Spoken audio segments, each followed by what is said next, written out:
run on to the final question here. I guess some of the goals that you have in running a top 30 program, and seeing, I guess, more as people who have a strong understanding, I guess, for the amount of work it takes to get to the next level. Yeah, I think for us, I mean, it's really about learning the right 20%. And so what I mean by that, it's coming down to the right development path. Teaching kids the right team concepts that are really going to matter. So it's D zone. It's certainly how you forecheck, how you compete. It's so development and their skill development is huge, and their team concepts. Developing people first. And I think this obviously goes into everything. So there's humility, their approach to the game, their approach to life, who they are once the sport is done. The beautiful woman that they're going to marry, the kids that they're going to have, the family that they're going to, they're going to be proud of. And I think it comes back to the 20% of the things that they really learn and grow from. And the 80% is, I think, is just it's the fun, it's the flash, it's the glamour, it's things that I think are a little irrelevant to human growth, and game of hockey. So I think the people, the skill development, the team concepts, things that kids can constantly rely on. As you talk about, your foundation is big. Preparation is huge. From laying their clothes out, for the next day, to making their bed. I'm sure you tell your kids too, especially the younger ones, to grow them early, in the morning, to show, proper respect. We talked about too, my story about Matt Anderson and how they prepare for practice and game day.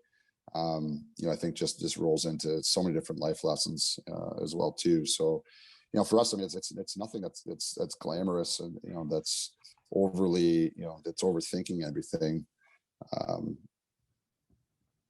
So I don't know if I lost you, but it's just a matter of, staying grounded. It's focusing on the things that are in front of you that are going to make you better, and make you a better hockey player, a better person. And then obviously, how do you prepare, for anything in life? And I think once kids understand that, they grow in a hurry, and then they take the next step on the cool toe drags or whatever the heck it is that may be the next sexy thing they'll watch on Instagram and this, that, and the other. But just really building a strong foundation, I think helps sets the kids' tone, to building their future and shaping it, and then getting excited about it as well too, to take the next step, to try new things. So for us, it's simple. I think it's a great approach, and I think it's more than just hockey. It's bigger than hockey. It's life too. So kids can look back on it and appreciate what they had, and then be able to apply it to their everyday life. For sure. Yeah, no, it's such a, I guess, honor and appreciative, I guess, feeling that you're giving back to all these younger kids, and they look up to you, and hopefully, one day they not only hopefully they apply it to you and they're listening, but as they look back on their early younger days, they're like, yeah, they're talking about the program, they're talking about their coaches and mentors, and just saying kind of the same thing, that you were in the previous Yeah. question there about them, and just, yeah, same kind of thing as what we had moving up the hockey journey, right, to get to college hockey, especially. I think those are a lot of kids' goals, as much as a lot of them probably think the NHL as well, but just getting either up to junior hockey, college hockey is where we all usually watch our local junior teams and college teams, and that's where you kind of grow that inspiration from those teams and players.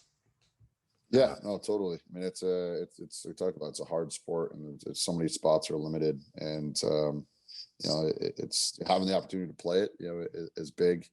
I think it's whether you do make it to college or junior, that's all gravy. I just think the kids that get a chance to really play the sport in an opportunity there, is special as well too. Even if it's just high school or just midget hockey or just prep, I definitely think it just got so many, intangibles that just make you a different person and better for it too. Yeah, for sure. Well, anything else that you'd like to add before we conclude here? No, I'm good, man. I mean, this is it's great. It's always good catching up with you as well too. It's good to see you, one way or another. And keep up the great work that you're doing as well too. It's pretty remarkable what you're doing for kids and certainly coaches in the hockey world. Thank you very much, Pete. Thanks for joining us and sharing all your experiences and